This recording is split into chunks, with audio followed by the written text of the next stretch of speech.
Next हम बात करते हैं 20 जून के डेली करंट अफेयर्स की।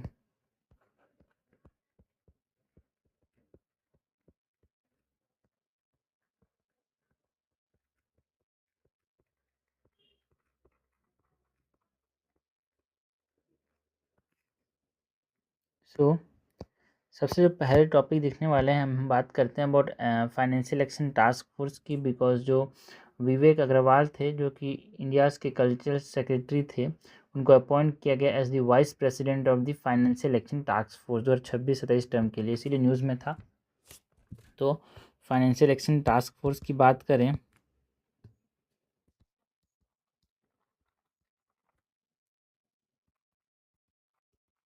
Financial action task force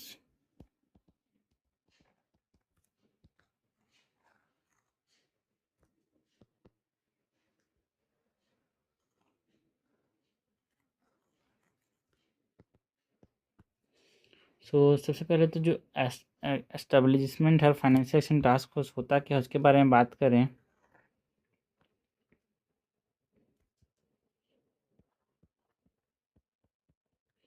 about and establishment की बात करें तो it is established by G7 summit. कब भाई? 1989 में इसको एस्टेब्लाइज किया गया था।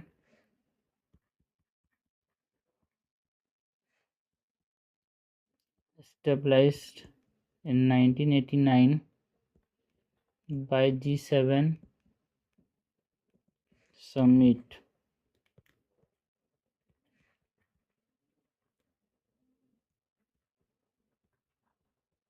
हेडक्वार्टर की बात करें तो इसका हेडक्वार्टर है पेरिस, फ्रांस में। Organisation of economic cooperation and development, है ना, OECD, और सॉरी ऑर्गेनाइजेशन ऑफ इकोनॉमिक, है ना, OECD के अंदर इसका हेडक्वार्टर है। एंड मैंडेट की बात करें तो फाइनेंशियल एक्शन टास्क फोर्स का मैंडेट क्या है? मनी लॉन्ड्रिंग को देखता है। 1989 में जब ये बनाया गया था यहाँ पे, है ना, तो इसलिए मनी लॉन्ड्रिंग के लिए बनाया गया था। बट 2001 में काउंटर फाइनेंसिंग को भी देखेगा, ये बोला गया। 2012 में यहाँ पे बोला गया कि जो प्रोलिफरेशन फाइनेंसिंग है वो सबको भी यहाँ पे ये देखेगा। सो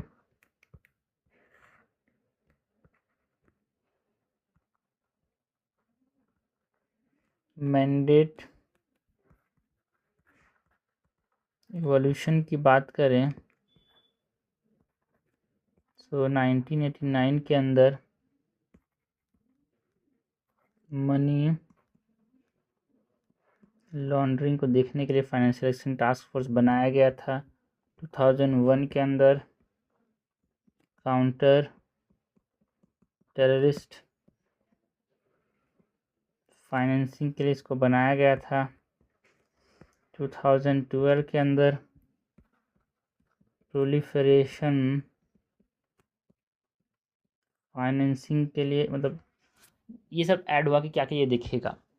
बाकी जो ऑब्जेक्टिव है, देखो भाई, यही ऑब्जेक्टिव जो कि ऐड होते गए यहाँ पे। मनी लॉन्ड्रिंग इसका देखना ऑब्जेक्टिव है, काउंटर फाइनेंसिंग को देखता है ना, peer monitoring that is mutual evaluation करता है। ऑब्जेक्टिव्स की बात करें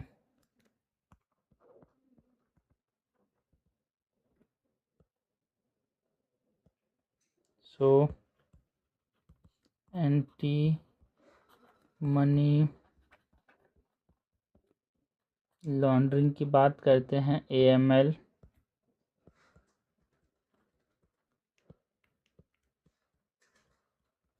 काउंटर टेररिस्ट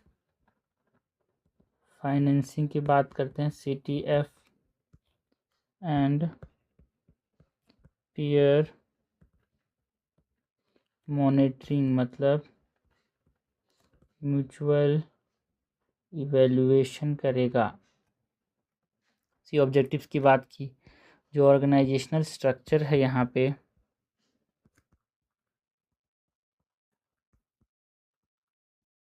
वो क्या है? जो FATF है यार, है ना, इसके अंदर एक FATF प्लेनरी होता है जो कि डिसीजन मेकिंग के लिए जो पॉलिसी प्रिंसिपल्स हैं उसको ये रखता है। FATF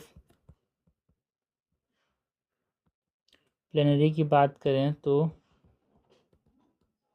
प्रिंसिपल है ना, FATF plenary is the principal decision making body. जो प्रेसिडेंट होता है वो चीफ रिप्रेजेंटेटिव होता है FATF का यार। तो एक इंटरनेशनल लेवल पे एक इम्पॉर्टेंट बॉडी है, तो उसका यहाँ पे वाइस प्रेसिडेंट डिक्लेयर करना बहुत बड़ी बात है यार ना। चीफ रिप्रेजेंटेटिव होता है प्रेसिडेंट, वाइस जो प्रेसिडेंट है जिसके लिए यहाँ पे अपॉइंट किया गया था, मतलब वाइट रिप्रेजेंटेटिव मतलब वाइस प्रेसिडेंट इसके लिए यहाँ पे अपॉइंट किया गया है जो विवेक अग्रवाल है उनको। तो एक बहुत बड़ी चीज़ है यार वाइस प्रेसिडेंट, जो कि असिस्ट करेगा प्रेसिडेंट को। इसके अंदर 40 मेंबर्स होते हैं FATF के अंदर, 40 members, 38 jurisdiction and 2 regional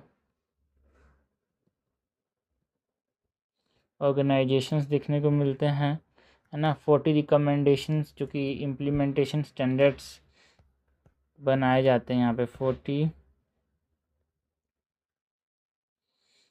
recommendation which are the implementation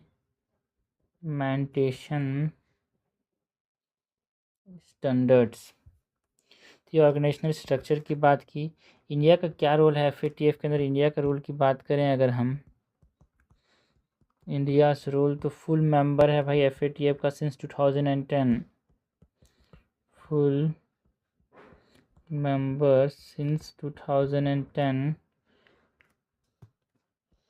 यहाँ पे जो वाइस प्रेसिडेंट है विवेक अग्रवाल को 26-27 टर्म के लिए बनाया गया है इंडिया का रोल के अंदर। वाइस प्रेसिडेंट विवेक अग्रवाल 2026-27 टर्म के लिए बनाया गया है। एनफोर्समेंट एक्ट की बात करें सो यहाँ पे जो prevention of money laundering act है 2002 का, prevention of money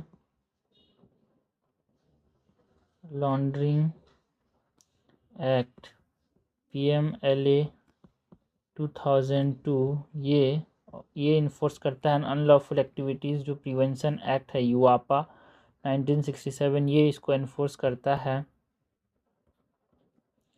unlawful activities prevention act.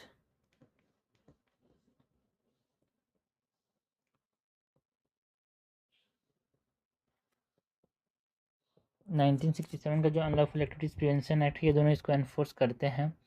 Next जो मॉनिटरिंग लिस्ट है उसमें ग्रे लिस्ट होता है FATF का, एक ब्लैक लिस्ट होता है यार।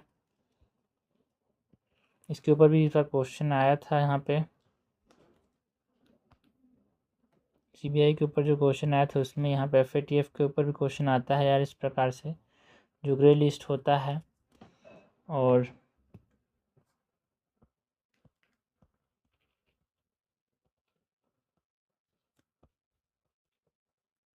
मॉनिटरिंग लिस्ट की बात करें तो एक ग्रे लिस्ट है और एक ब्लैक लिस्ट है, ठीक है। ग्रे लिस्ट में इंक्रीज मॉनिटरिंग होता है, बट ब्लैक में हाई रिस्क जुरिस्डिक्शन होता है।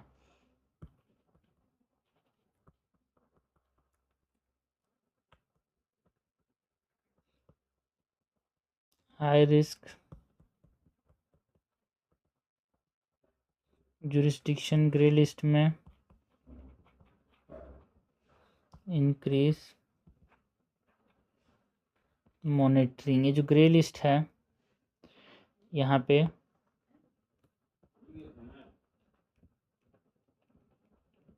ग्रे लिस्ट का डेफिनेशन क्या है? इट इज़ स्ट्रेटेजिक डेफिशिएंसीज जो हैं AML NCFT उसको ये देखता है।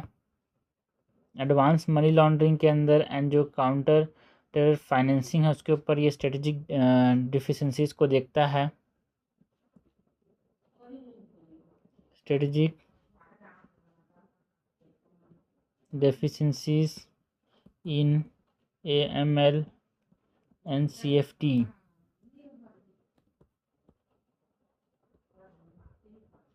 इम्प्लीकेशंस की बात करें तो हाई स्क्रूटनी। इम्प्लीकेशन की बात करें तो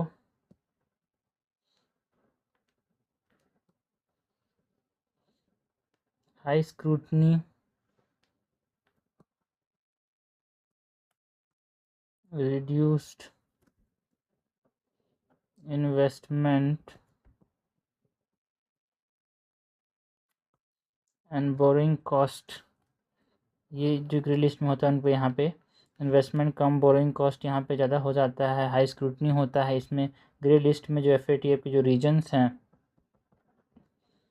वो कौन कौन से हैं? Africa, America's, Asia Pacific, Europe, middle east.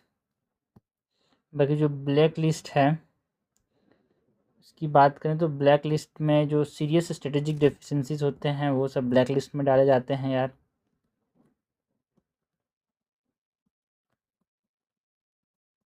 Serious strategic deficiencies जो होते हैं वो ब्लैक लिस्ट में डाल देते हैं। इसमें economic sanctions and financial isolation देखने को मिलता है, like north Korea, Iran and Myanmar जो है ब्लैक लिस्ट ऑफ FATF में है।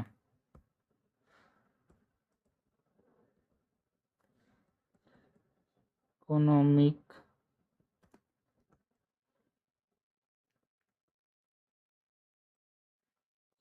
sanctions and financial isolation current जो कंट्रीज़ है ब्लैक लिस्ट के अंदर वो कौन कौन हैं? North Korea, Iran, Myanmar. बाकी जो सिग्निफिकेंस है यार FATF में, यहाँ पे अगर वाइस प्रेसिडेंट इंडिया का बनता है तो सिग्निफिकेंस क्या है? जिससे global financial system safe guard होता है। जो FATF है इलीगल फाइनेंशियल जो फ्लो है उसको ये कम्बैट करते हैं ना, fighting the organise crime and terrorism.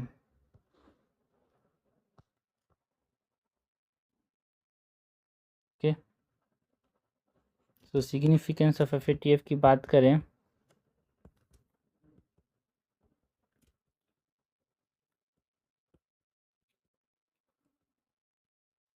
Safeguarding global financial system and combating illicit financial flows। Then और क्या काम करता है ये? फाइट करता है, fighting organised crime and terrorism. So ये हमने बात की अबाउट दी FATF जो कि न्यूज़ में था यहाँ पे। नेक्स्ट बात करते हैं सिकल सेल एनीमिया की। तो जो international sickle cell day celebrate किया था यहाँ पे ओमकारेश्वर के अंदर मध्य प्रदेश में, है ना। जो वर्ल्ड सिकल सेल डे है वो जून 19 को यहाँ पे सेलिब्रेट किया जाता है।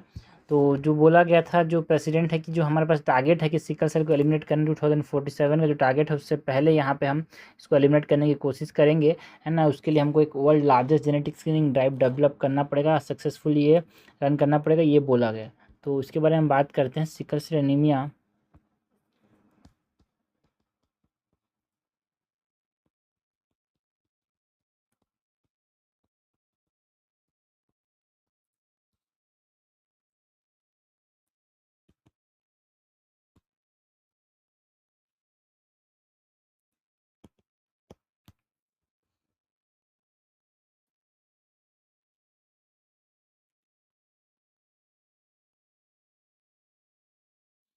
सो डिसीज़ प्रोफाइल की बात करें तो ये सिकल सेल एनीमिया जो है एक इनहेरिटेड सिंगल जीन डिसऑर्डर है। ये जनरेशन टू जनरेशन पास होता है। हीमोग्लोबिन प्रोटीन का म्यूटेशन हो जाता है, सिकल शेप्ड हो जाता है। जो हीमोग्लोबिन है, जो आरबीसीज है, वो सिकल शेप हो जाते हैं। यहाँ पे इनहेरिटेड सिंगल जीन डिसऑर्डर है।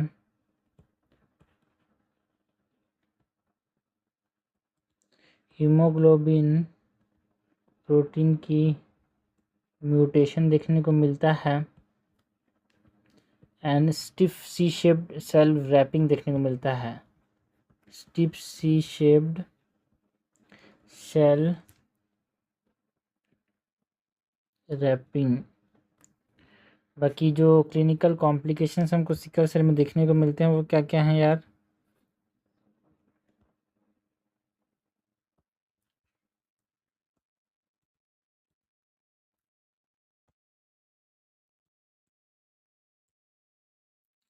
तो एनीमिया देखने को मिलता है, मतलब एनीमिया की वजह से प्री मैच्योर सेल डेथ हो जाता है यार।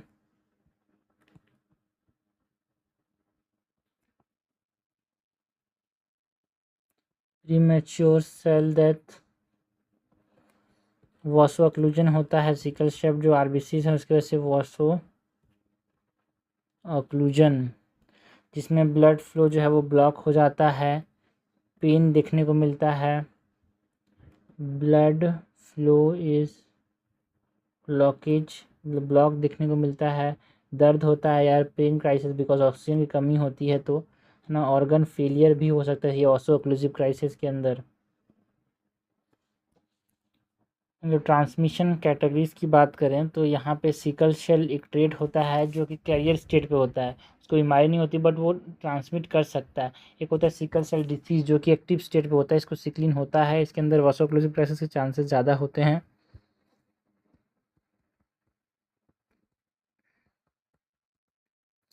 ट्रांसमिशन कैटेगरीज की बात करें, सिकल सेल ट्रेट जो है ये कैरियर स्टेट में होता है एंड सिकल सेल डिसीज जो है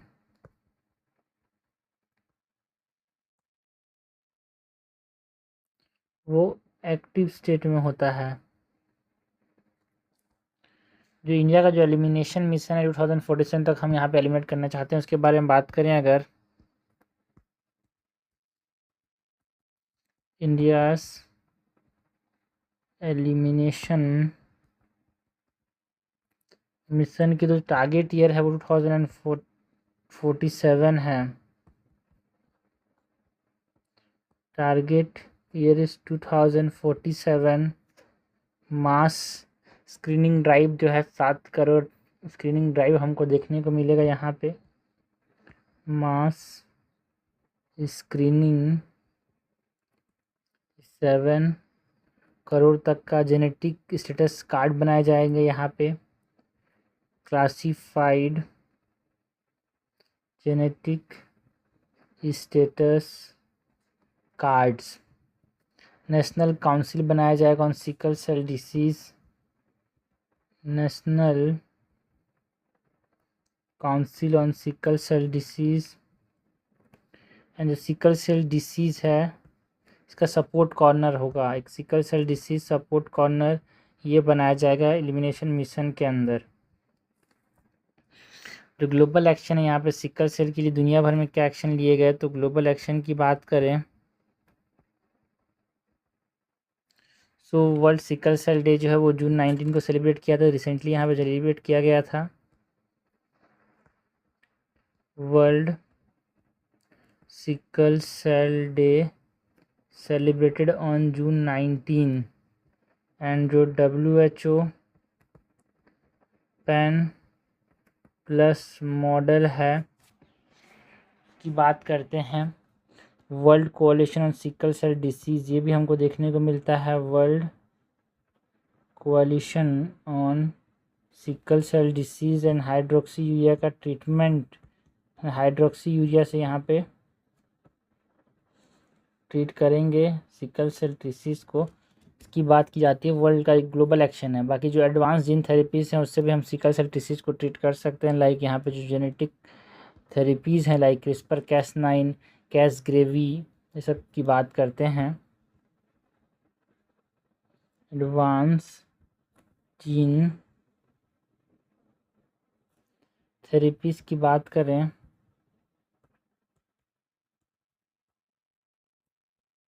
क्रिस्पर कैस9 जो कि डीएनए टारगेटिंग आरएनए गाइड है।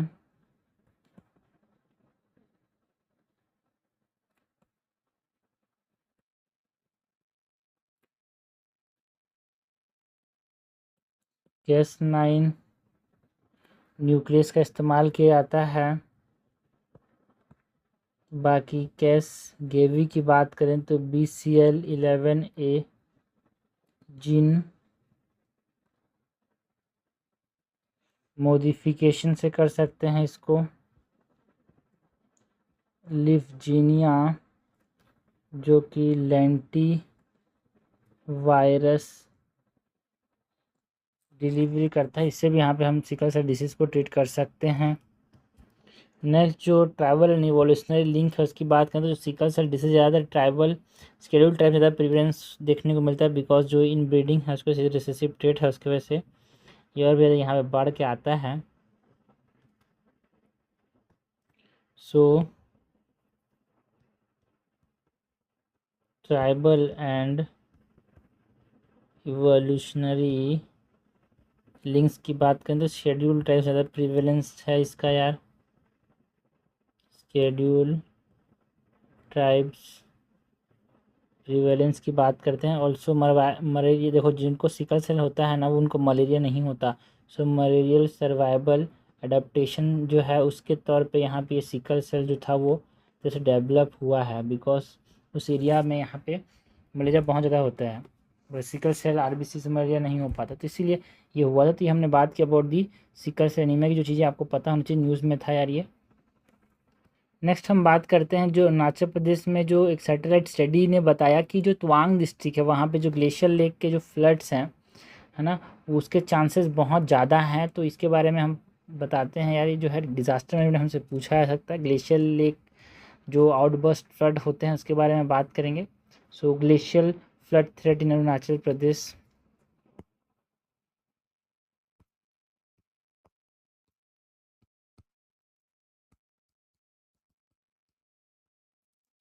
ग्लेशियल फ्लड थ्रेट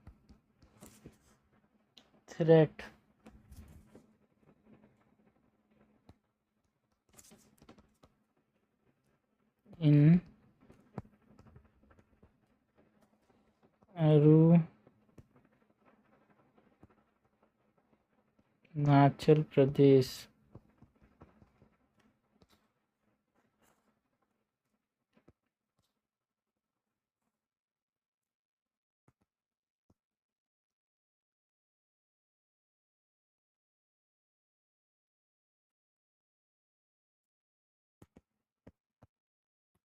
जो स्टडी है उसने क्या क्या चीज़ की फाइंडिंग देखी भाई, तो की स्टडी फाइंडिंग की बात करें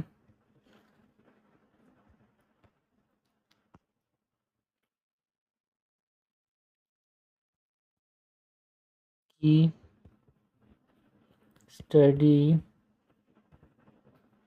फाइंडिंग्स की बात करें तो हमारे पास जो तवांग डिस्ट्रिक्ट है वहाँ पे ये स्टडी किया, जो रिपोर्ट है वो आया।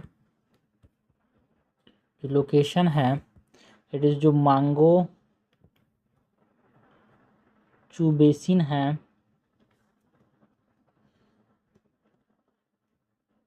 वहाँ की स्टडी है यार। यहाँ पे रिस्क जो है ना, लेवल 4 और 5 हाई रिस्क लेक एक्सपांड, 4 और 5 जो हाई रिस्क लेक हैं वो यहाँ पे धीरे धीरे एक्सपांड हो रहे हैं। मतलब यहाँ पे कभी भी ग्लेशियर लेक आउटबर्स्ट फ्लड हो सकता है। 4 और 5 हाई रिस्क लेक्स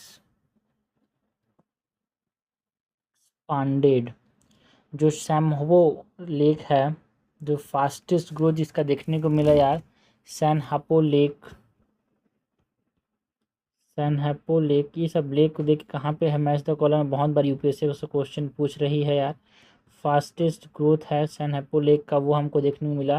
ये 78 टू अराउंड 88 हेक्टेयर्स तक ये ग्रो कर गया है। मॉनिटरिंग टूल जिसका इस्तेमाल किया था ये फाइंडिंग्स के लिए, तो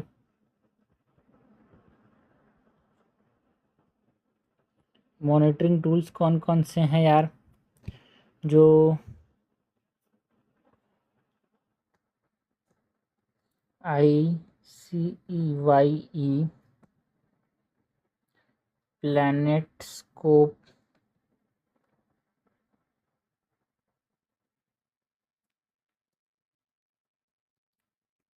फिर LISS-4 सैटेलाइट्स की बात करें, this are the monitoring tools. Next जो साइंस कॉन्सेप्ट है इसकी बात करें तो जो ग्लेशियर लेक आउटबर्स्ट फ्लड है, ये सडन फ्लड होता है फ्रॉम नेचुरल, अगर डैम ब्रीच कर गया, नेचुरल डैम जो होते हैं तो उसके वजह से देखने को मिलता है यार। सडन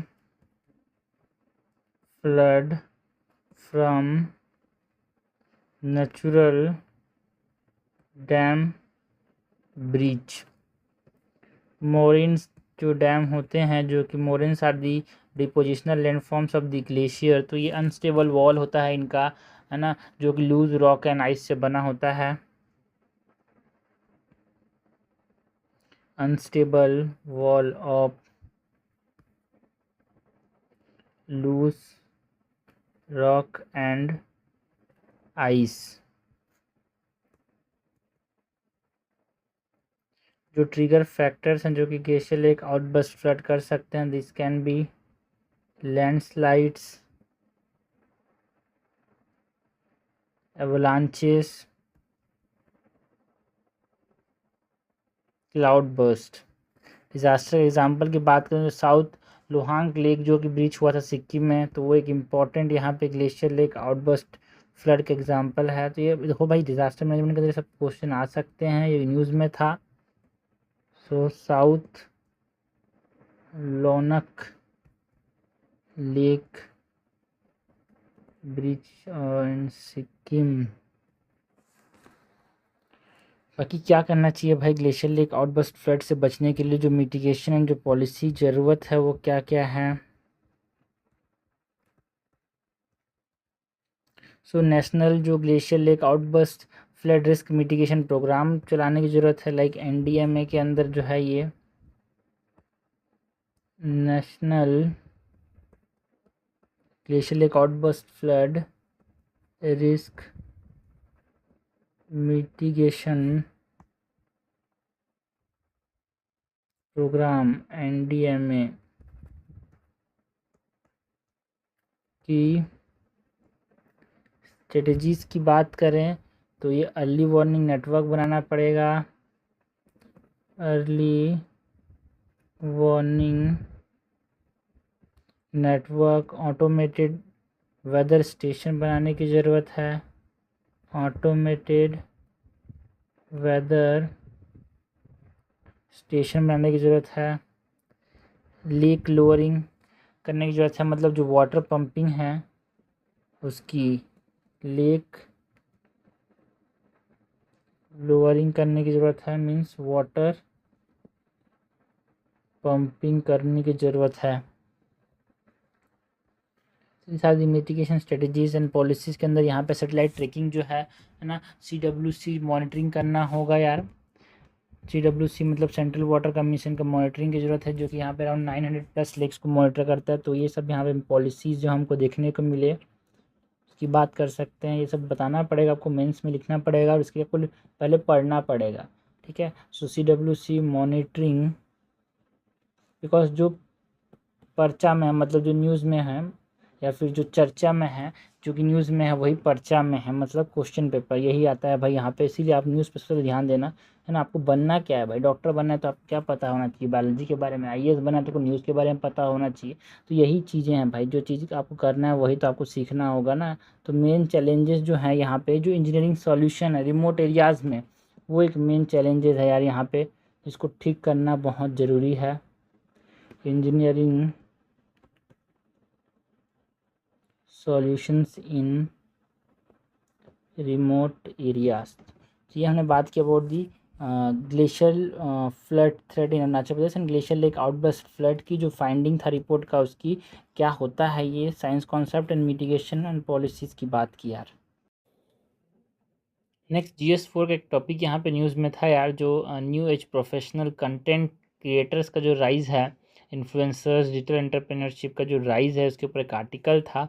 डिजिटाइजेशन की वजह से इसके ऊपर कैरियर जो ऑप्शंस हैं उसके लिए जो एथिकल कंसर्न्स हैं regarding freedom, responsibility and social impact, ये न्यूज़ में था। इसके बारे में हम बात करें so new age professions and ethical challenges.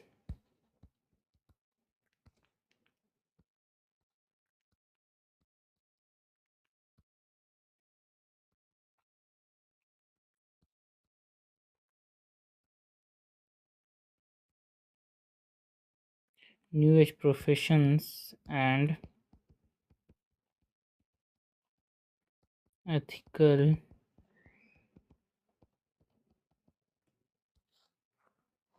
Challenges.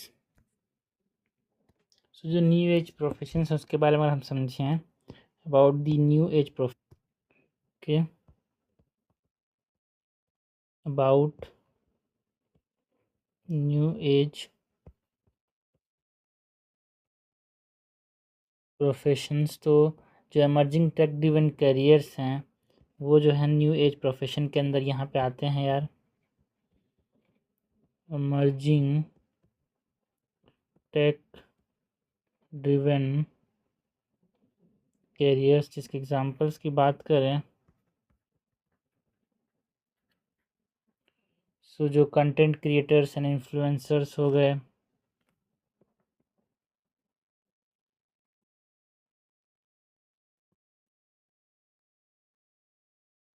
Content creators influencers, stand up comedians,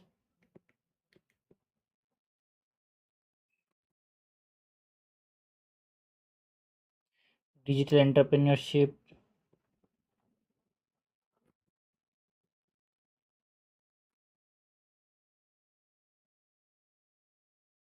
AI specialist and data scientist,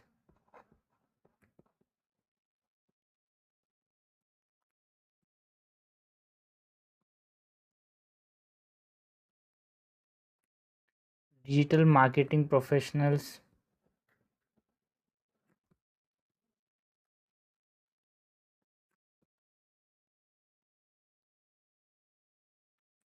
app developers and UX designers,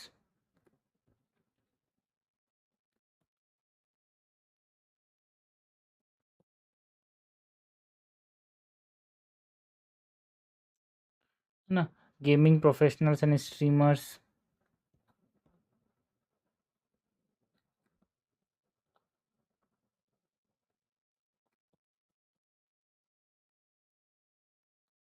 जो फ्रीलांसर्स एंड जो रिमोट प्रोफेशनल्स हैं वो सब,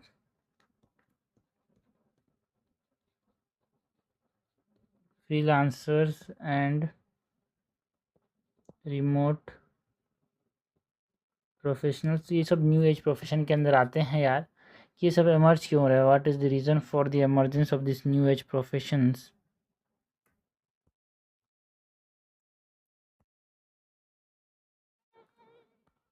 रीजंस फॉर एमर्जेंस, तो जो technological advancement हो रहा है like in AI and blockchain, उसकी वजह से ही हमारे पास ये प्रोफेशंस देखने को मिल रहे हैं। Technological advancement in AI and blockchain, digital transformation है लाइक ई कॉमर्स की बात करें तो उसकी वजह से भी यहाँ पे न्यू एज प्रोफेशन देखने को मिल रहे हैं। Digital transformation like e commerce, global connectivity की बात करें तो रिमोट एरियाज तक अब कनेक्टिविटी जा रहा है, इसकी वजह से न्यू एज प्रोफेशंस यहाँ पे हमको देखने को मिल रहे हैं यार।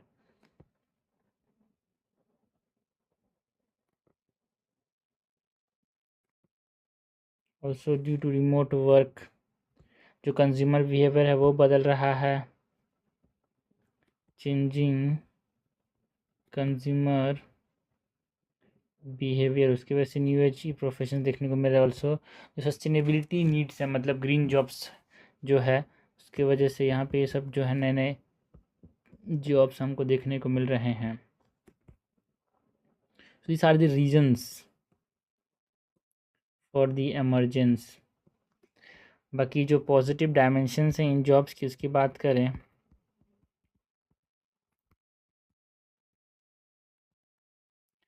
सो ये जो कैरियर अपॉर्चुनिटीज़ यहाँ पे उसको एक्सपांड करेंगे यार।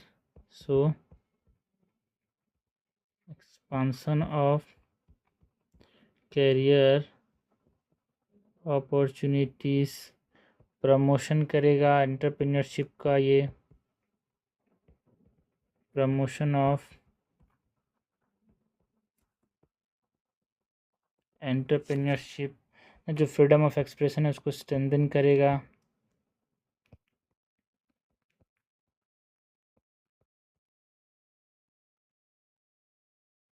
स्ट्रेंथनिंग फ्रीडम ऑफ एक्सप्रेशन, तरह से इनोवेशन एंड क्रिएटिविटी लाएगा, और इनोवेशन क्रिएटिविटी को बढ़ावा देगा। इनोवेशन एंड क्रिएटिविटी को बढ़ावा लेगा।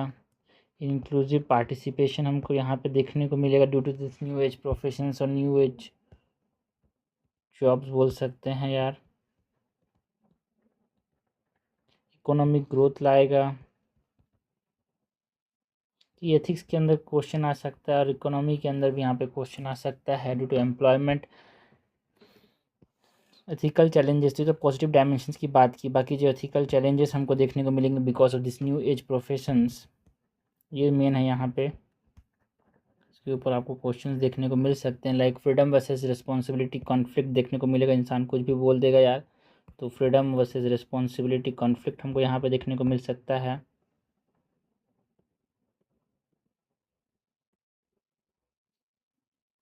अटेंशन इकोनॉमी एंड जो वायरलिटी कल्चर है वो देखने को मिलेगा, तो एक तरह चैलेंज है यार।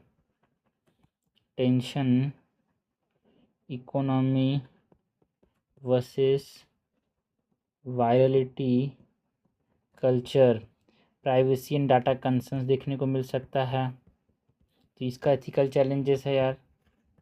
प्राइवेसी एंड डाटा कंसर्न्स, जो प्रोफेशनल अकाउंटेबिलिटी का इशू होगा,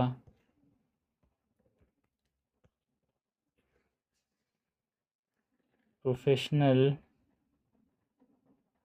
अकाउंटेबिलिटी इश्यूज देखने को मिल सकते हैं। Mental health and social impact भी होगा high.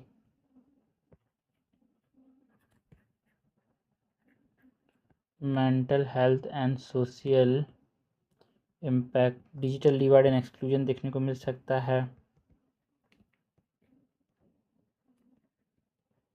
Digital divide and exclusion देखने को मिल सकता है, तो ये सब एथिकल चैलेंजेस है। बाकी जो कॉन्स्टिट्यूशनल लिंकेज है दिस न्यू एज प्रोफेशन की, वो बात करें अगर,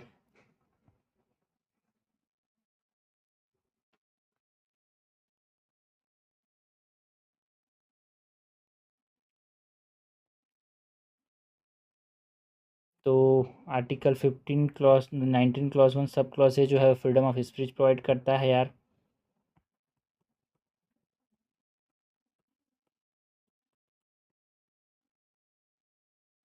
फ्रीडम ऑफ स्पीच प्रोवाइड करता है। कल 19 क्लॉज 2 की बात करें तो ये रीजनेबल रेस्ट्रिक्शन की बात करता है। आर्टिकल 21 जो है वो right to life and dignity की बात करता है, and article 51 it talks about fundamental duties.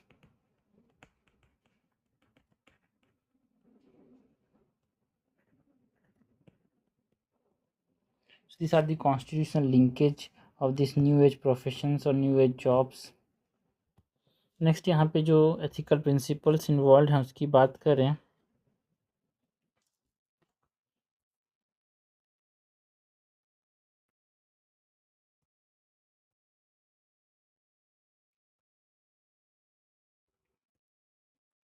So accountability and integrity का एक एथिकल प्रिंसिपल होता है यार।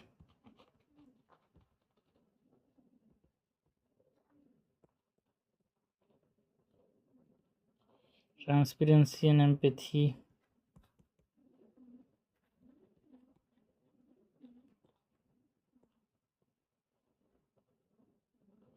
Social responsibilities,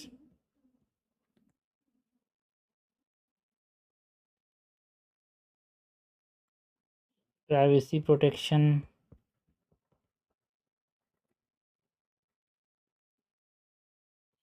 fairness and inclusivity,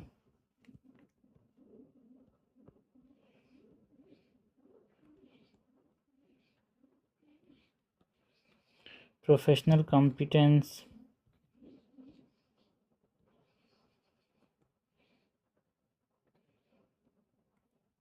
बाकी आपको तो यहाँ पे जो एथिकल क्वेश्चन आते हैं उसमें आपको स्टेक होल्डर्स के बारे में बताना पड़ता है यार। जो स्टेक होल्डर्स हैं उसकी बात करें तो इसमें स्टेक होल्डर्स कौन कौन से हैं यार। एक तो गवर्नमेंट है, एक डिजिटल प्लेटफॉर्म्स हैं। Stake holders,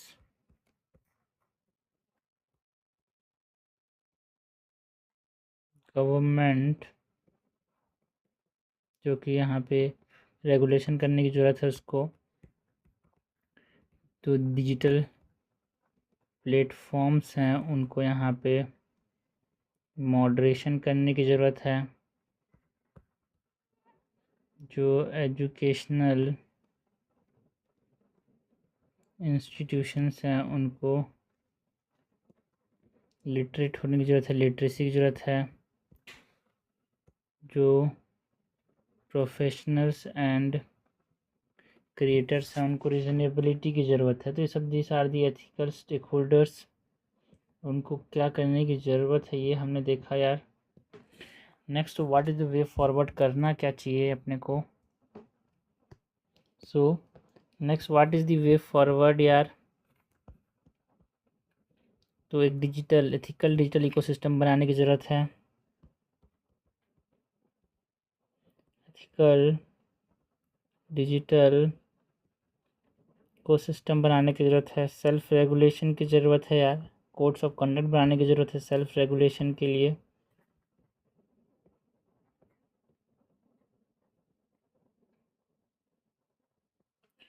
digital literacy programme चलाना होगा, डिजिटल लिटरेसी प्रोग्राम्स चलाने होंगे। Inclusive growth and equal access की बात करते हैं यहाँ पे हम। Inclusive growth and equal access की ध्यान देना होगा। कॉन्स्टिट्यूशनल मोरालिटी की बात करते हैं, कॉन्स्टिट्यूशनल मोरालिटी। प्लेटफॉर्म अकाउंटेबिलिटी पे ध्यान देना होगा।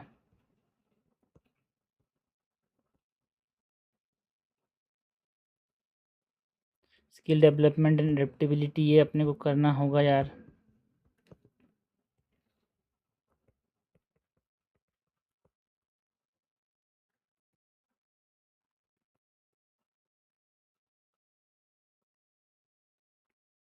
डाटा प्रोटेक्शन प्रैक्टिसेस पे ध्यान देना होगा, डाटा प्रोटेक्शन प्रैक्टिसेस पे, डाटा प्रोटेक्शन प्रैक्टिसेस पे ध्यान देना होगा। This are the way forwards यार, है ना। इसके ऊपर एथिक्स के ऊपर क्वेश्चन आ सकता है, new age professions and their ethical challenges के ऊपर। तो नेक्स्ट बात करते हैं यार, जो सुप्रीम कोर्ट ने यहाँ पे आर्टिकल 21 के, है ना, जो आर्टिकल 21 को एक्सपांड किया, जिसमें जो मनियार इलियास जो वाईपी अपन जो केस था उसके अंदर सुप्रीम कोर्ट ने बोला कि right to walk on safe demarcated footpath जो है वो एक फंडामेंटल राइट है। सो राइट टू वॉक की बात करें, है ना, right to walk on footpath is a fundamental right. Right to walk on footpath जो है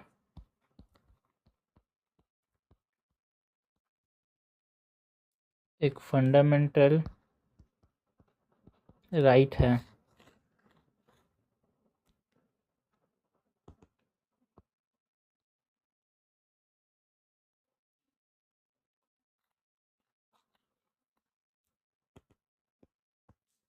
सो उसकी जुडिशियल प्रोक्यूरमेंट की बात करें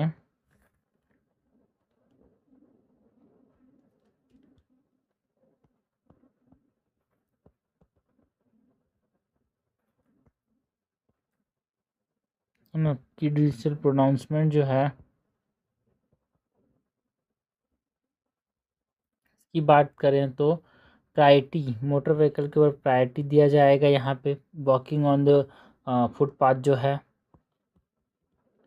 priority over motor vehicles compulsory duty है ऑफ द गवर्नमेंट यार, compulsory duty for the government. ठीक है, अगर उसको हार्म होता है, कोई फुटपाथ में जा रहा है तो उसको कंपनसेशन देना पड़ेगा। तो जो ड्यूटी बियरर्स हैं वो कौन कौन है, अर्बन डेवलपमेंट अथॉरिटी जो है वो, उसकी ड्यूटी है कि फुटपाथ के अंदर लोग चले, उनका ये फंडामेंटल राइट है, उसको कोई हार्म ना करे यार। अर्बन डेवलपमेंट अथॉरिटीज़ का ये ड्यूटी है, म्यूनसिपल कॉरपोरेशन एंड म्यूनसिपैलिटीज़ का ये ड्यूटी है।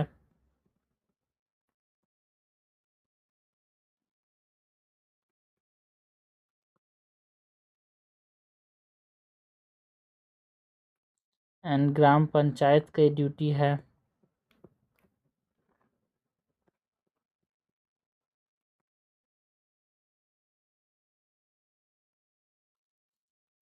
यहाँ पे right to compensation for harm ये दिया गया भाई, जो आदमी अगर फुटपाथ पे चल रहा है, उसका कोई एक्सीडेंट कर देता है तो उसको कंपनसेशन का अधिकार है, right to compensation for harm. जो लीगल पर्सपेक्टिव है, कॉन्स्टिट्यूशनल लीगल पर्सपेक्टिव की बात करें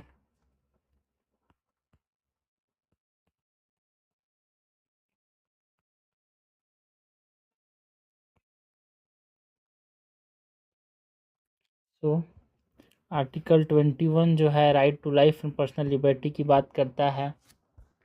इसको एक्सपांड किया यार यहाँ पे, राइट टू वॉक जो है वो fundament right and article 21 right to walk on footpath है ना। सो ये right to life and personal liberty के अंदर आता है। जो article 19 clause 1 sub clause D जो है ये फ्रीडम ऑफ मूवमेंट प्रोवाइड करता है। Article 19 clause 1 sub clause A B सी जो है वो एक्सप्रेसिव एंड एसोसिएटेड फंडामेंटल जो एसोसिएटेड जो फ्रीडम्स है उसके बारे में बात करता है यार। इसी के अंदर right to freedom of expression जो है इसी के अंदर जो है article 19 clause 1 sub clause A B C talks about expressive and associated freedoms की बात करें। नेक्स्ट जो आर्टिकल 51 है जो कि फंडामेंटल ड्यूटी है,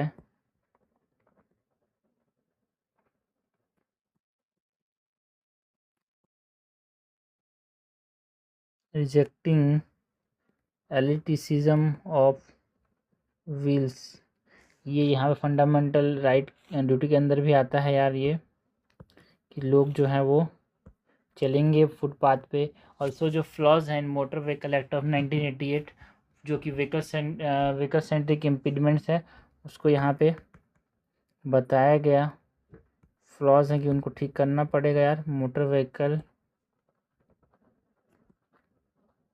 एक्ट ऑफ 1988 में व्हीकल सेंट्रिक इम्पीडिमेंट्स देखने को मिले।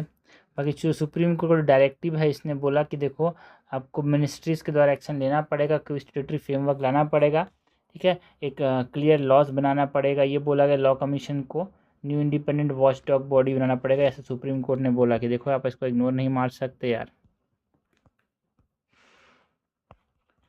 सुप्रीम जो फ्लॉज हैं उनको आप इग्नोर नहीं मार सकते, तो सुप्रीम कोर्ट का जो डायरेक्टिव है ये बोला कि action by ministries like new स्टेटरी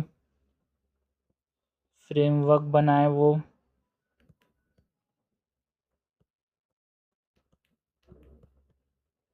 law commission की बात करें तो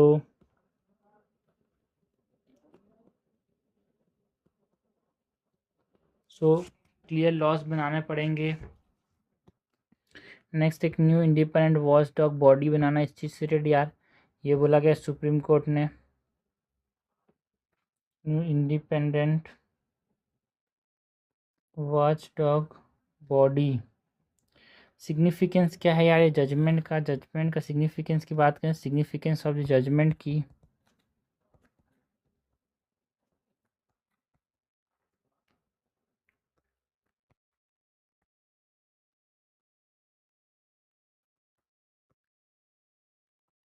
जिसमें हम एक्सपांसन ऑफ फंडामेंटल राइट की बात करते हैं, एक्सपांसन ऑफ फंडामेंटल राइट्स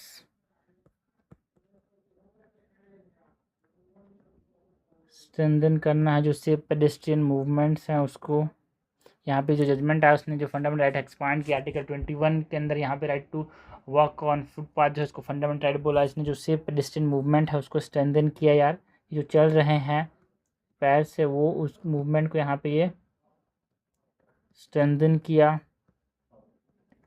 है ना, शिफ्ट किया, जो पेडेस्ट्रियन सेंट्रिक अर्बन प्लानिंग है उस पर ऊपर जजमेंट जो सुप्रीम कोर्ट ना उसने उस पर ऊपर ध्यान लगाया,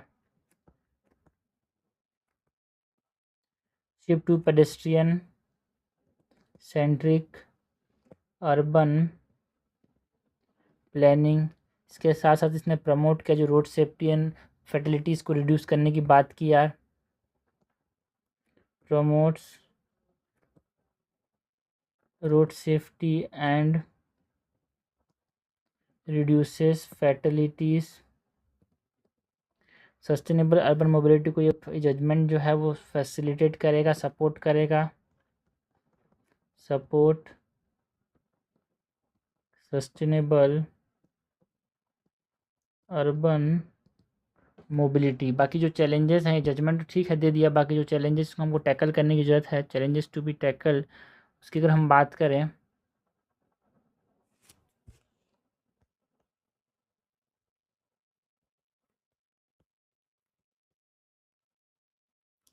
lack of comprehensive legal framework है ना, एक कॉम्प्रिहेंसिव लीगल फ्रेमवर्क की कमी है यार, lack of comprehensive legal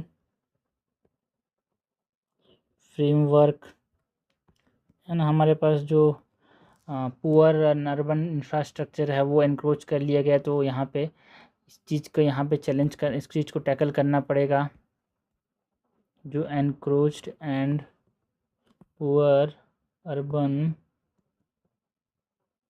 infrastructure है। कॉन्फ्लिक्ट जो है स्ट्रीट वेंडिंग्स के साथ हमको देखने को मिलता है, बार बार जो ठेला लगाते हैं रोड के सामने उनके साथ कॉन्फ्लिक्ट देखने को मिलता है, तो ये सबको टैकल करना पड़ेगा, conflict with street vending like article 19 clause 1 sub clause जी जो है वो कॉन्फ्लिक्ट करता है। ऑल्सो जो weak capacity and funding of local bodies की बात करें, ये चैलेंज को टैकल करना पड़ेगा, जो एनफोर्समेंट डेफिसिट है, इम्प्लीमेंटेशन गैप्स हैं, ये सबको यहाँ पे हमको देखना पड़ेगा। एनफोर्समेंट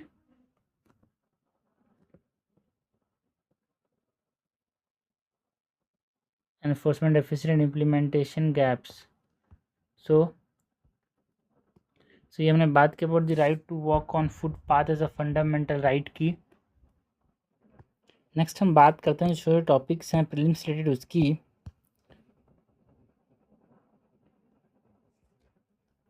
जो प्रीलिम्स में पूछे आ सकते हैं।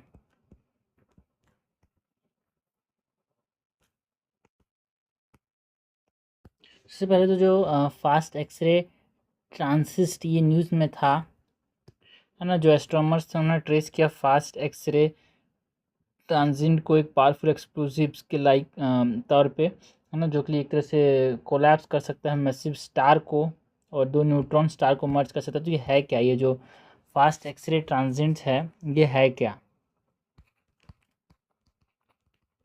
फास्ट एक्सरे ट्रांजिएंट जो है ये है क्या? इसका नाम रखा गया EP241107A।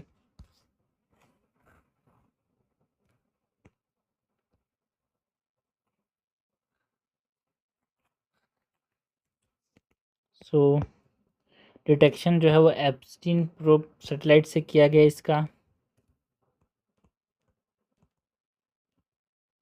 डिटेक्शन जो है वो मतलब जो आइंस्टीन प्रोब सैटेलाइट है, एप्स्टीन बोल दिया, आइंस्टीन प्रोब सैटेलाइट से इसका डिटेक्शन हुआ है यार।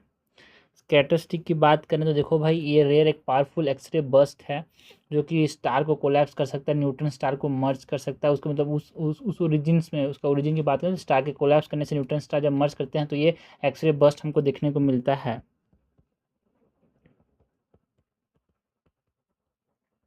ये एक रेयर पावरफुल एक्सरे बर्स्ट है। ओरिजिन की बात करें तो स्टार के कोलैप्स से या फिर न्यूट्रॉन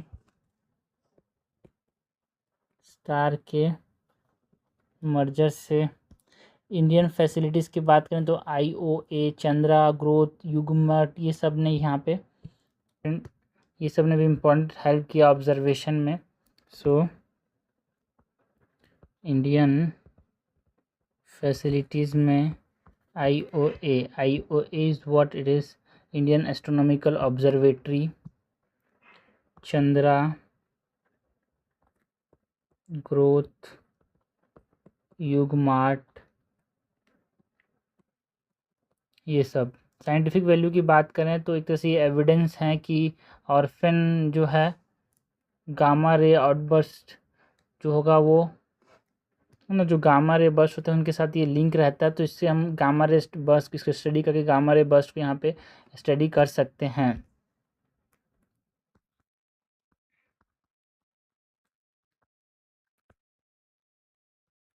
साइंटिफिक वैल्यू की बात करें तो evidence for gamma ray burst interlink है।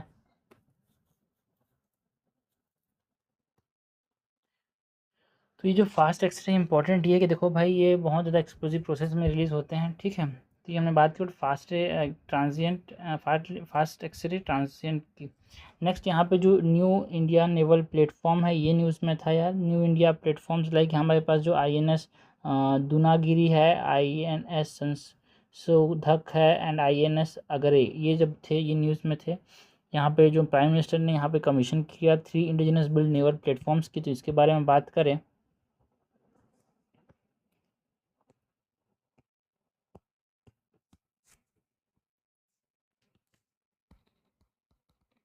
न्यू इंडियन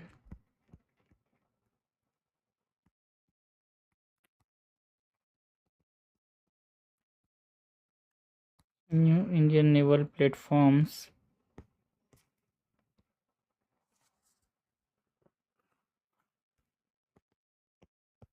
इसके अंदर यहाँ पे INS दूनागिरी की बात करते हैं। जो INS दूनागिरी है ये प्रोजेक्ट 17 ने स्टील फ्राइट टाइप है इसका इसके अंदर multi role combat and BrahMos missile रख सकता है ये। प्रोजेक्ट 17A स्टिल्थ फ्राइट का पार्ट है। एंड इसके फीचर की बात करें so multi role combat BrahMos missiles रख सकता है। नेक्स्ट यहाँ पे हम बात करें INS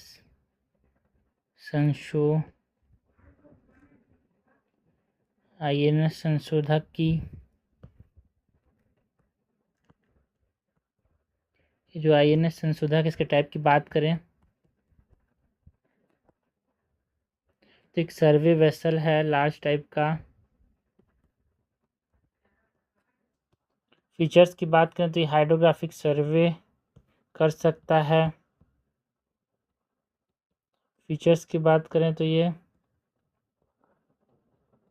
हाइड्रोग्राफिक सर्विस कर सकता है, AUVs कर सकता है। AUVs का मतलब क्या है ना, जो ऑटोनोमस अंडर वाटर व्हीकल्स के साथ इक्विप्ड होता है, रिमोटली ऑपरेटेड व्हीकल्स ROVs के साथ ये रखता है ये। उसके बाद जो INS संशोधक के बाद यहाँ पे INS अग्रे की बात करें तो ये टाइप की बात करें INS अग्रे तो एक ASW शैलो वाटर क्राफ्ट है। ASW शैलो वाटर क्राफ्ट मतलब Arnala class anti submarine warfare shallow water craft है, ठीक है। Anti submarine warfare shallow water craft है ये।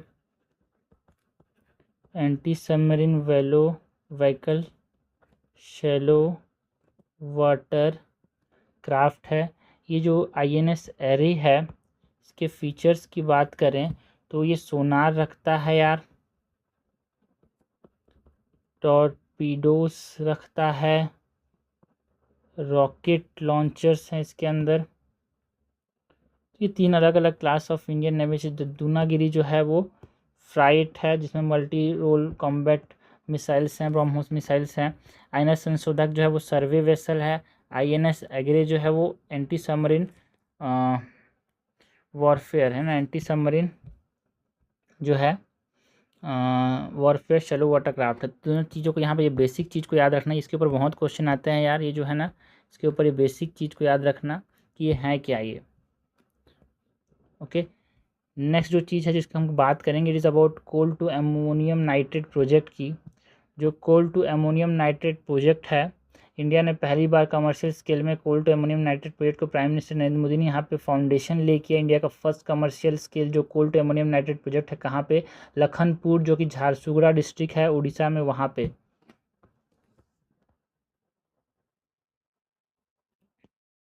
कोल to ammonium nitrate project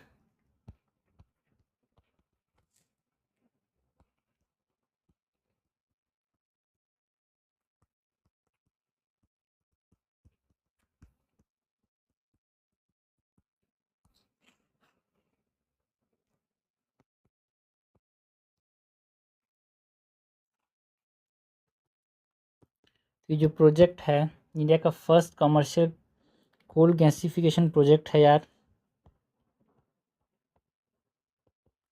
project की बात करें तो India's first commercial coal gasification project है। लोकेशन की बात करें तो लखनपुर जो कि झारसुगुड़ा डिस्ट्रिक्ट में है उड़ीसा के, वहाँ पे ये बनाया गया, डेवलप किया गया। प्रधानमंत्री ने यहाँ पर इनॉग्रेट किया। तो डेवलपर्स जो हैं वो कौन है, भेल and Coal India joint venture है इस ये दोनों का। सो BCGCL दैट इज भेल and Coal India joint venture. बाकी प्रोसेस की बात करें तो ये जो कोल अमोनियम नाइट्रेट प्रोजेक्ट है इसके अंदर क्या होता है, कोल से क्या बनते हैं, syngas, that is hydrogen and water, ठीक है। उसके बाद अमोनिया, फिर nitric acid, then ammonium nitrate.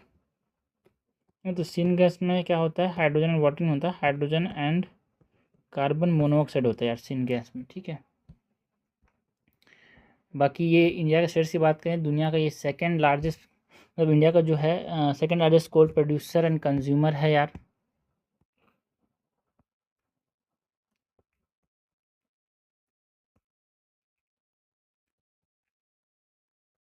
India status की बात करें तो it is second largest coal producer and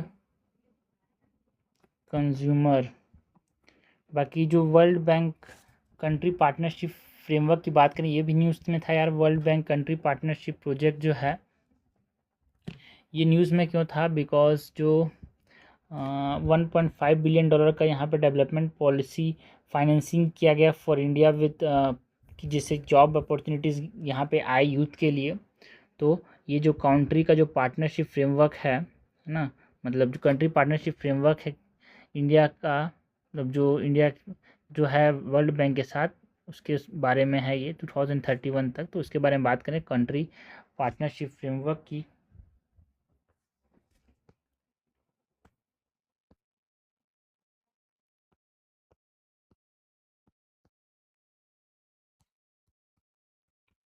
world bank country partnership framework.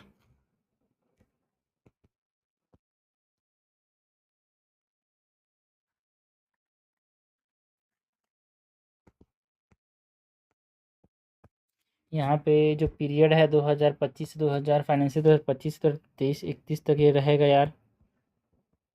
Period की बात करें तो फाइनेंशियल जॉब अपॉर्चुनिटीज़ क्रिएट करेगा 2031। मेन गोल क्या है, टू सपोर्ट विकसित भारत बाई 2047 का विज़न जो है,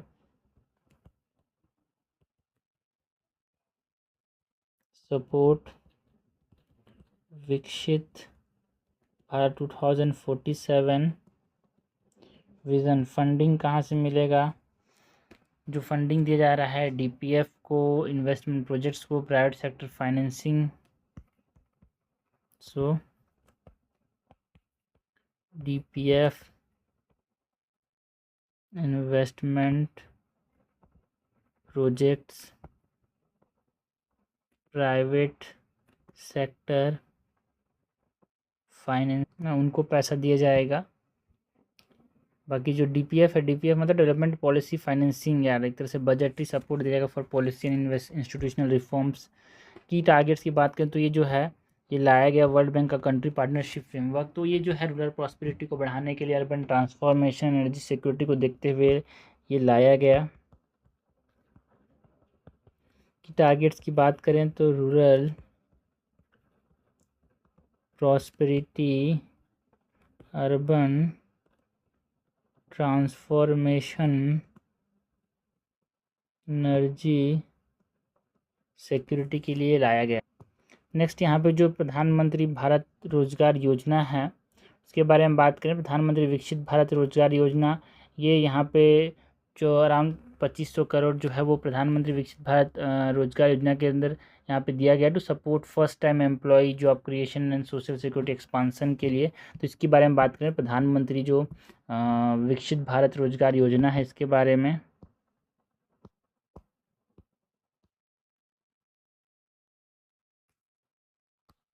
प्रधानमंत्री विकसित भारत रोजगार योजना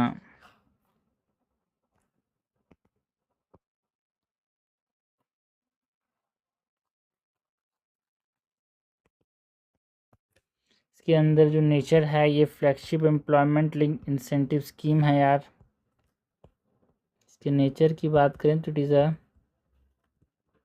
flagship employment linked incentive scheme. Launch कब किया गया था? इन अगस्त 2025 by ministry of labour. August 2025 by ministry of labour. ये एम्प्लॉय को यहाँ पे इंसेंटिव देता है फर्स्ट टाइम वर्कर को अप टू 15,000 का। एम्प्लॉय इंसेंटिव की बात करें तो up to ₹15,000 for first time workers.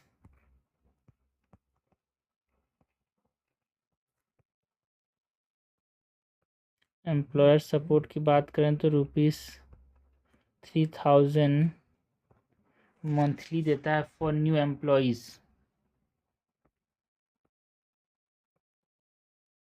या तो एम्प्लॉयर्स को भी यहाँ पे पैसा मिलता है, एम्प्लॉयज़ को भी मिलता है। ये क्यों लाया गया? तो जैसे जॉब बनाने के लिए जॉब गोल जो रखा गया यहाँ पे अराउंड 3.5 करोड़ जॉब्स लाएंगे ओवर 2 ईयर्स। तो ये हमने बात की about the prelims related topics की। हमने बात किया अबाउट जो मेंस में जो क्वेश्चंस आ सकते हैं, मेंस में जो चीज़ें हमसे पूछी जा सकती हैं, जो चीज़ें न्यूज़ में थी कब 20 जून 2026 के अंदर करंट अफेयर माइंड मैप्स की बात की।